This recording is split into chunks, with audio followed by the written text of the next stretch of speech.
Si une personne âgée nécessite des aides à domicile, dans un cas sur 5, elle présente des troubles nutritionnels. Elle a moins d'appétit, perd du poids et se dénutrit. Elle mange de façon insuffisante par rapport à ses besoins. L'alimentation est un pilier de la santé. Une mauvaise alimentation fragilise l'organisme. Des difficultés à se déplacer, des chutes, des fractures et parfois même des hospitalisations. La personne est fatiguée, elle a mauvais moral. Il y a aussi davantage d'infections et une grippe est beaucoup plus grave chez une personne âgée dénutrie. Et pourtant, nous pouvons assez facilement identifier les signes de dénutrition et améliorer la situation par l'alimentation.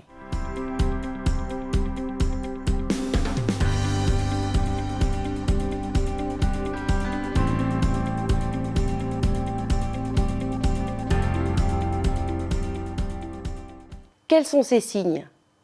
Point numéro 1. Un des premiers indicateurs est la perte d'appétit. La personne prend de petites portions. On dit qu'elle a un appétit d'oiseau.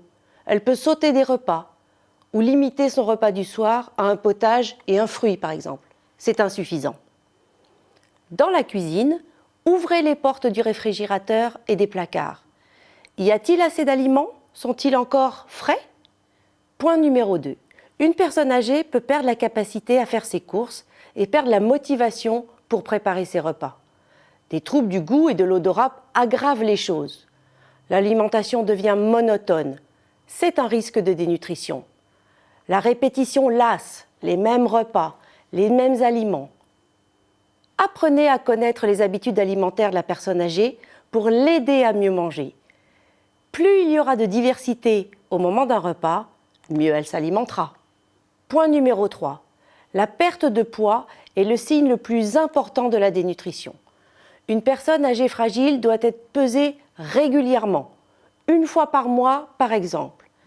Si ce n'est pas possible, vous pouvez observer qu'une personne a maigri. Ses vêtements sont-ils trop grands ? La personne âgée va surtout perdre du muscle. Trouvez-vous qu'elle manque de force ? A-t-elle du mal à se lever d'une chaise, à monter les escaliers ? Le problème, c'est que moins elle se déplace, plus elle va perdre ses muscles. Point numéro 4. Certaines personnes sont aussi gênées par des handicaps. Des mains abîmées empêchent d'ouvrir les emballages alimentaires, de couper sa viande ou éplucher les fruits. Il peut y avoir aussi une baisse visuelle. Il faut les aider au moment de la préparation des repas. Point numéro 5. Pour finir, le fait d'avoir une mauvaise hygiène buccale est aussi un signe de dénutrition. Des dents manquantes, des douleurs, un mauvais goût dans la bouche, un appareil dentaire mal fixé ont aussi évidemment un impact sur l'alimentation.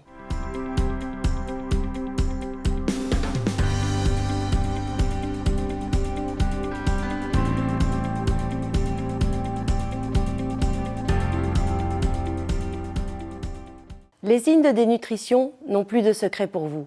Une simple visite au domicile vous donne l'occasion de repérer une alimentation insuffisante. Observez, questionnez. Pendant les conversations, demandez « Avez-vous bien dormi ? Comment va l'appétit ? Qu'avez-vous mangé à midi ?» Si vous avez des doutes, parlez-en directement avec la personne âgée, c'est elle la première concernée. Et aussi avec son entourage familial. S'il y a un cahier de liaison, outil de communication, mentionnez ces éléments. Faites aussi remonter l'information à votre employeur ou responsable de secteur, qui peut contacter le médecin traitant. Maintenir l'alimentation chez une personne âgée, c'est un travail d'équipe.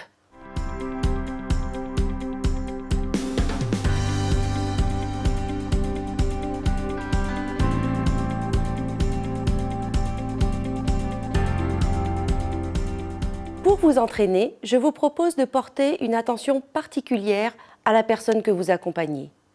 Questionnez-la, observez-la. Visitez ses placards dans la cuisine et le réfrigérateur, sans oublier bien sûr de lui demander son autorisation.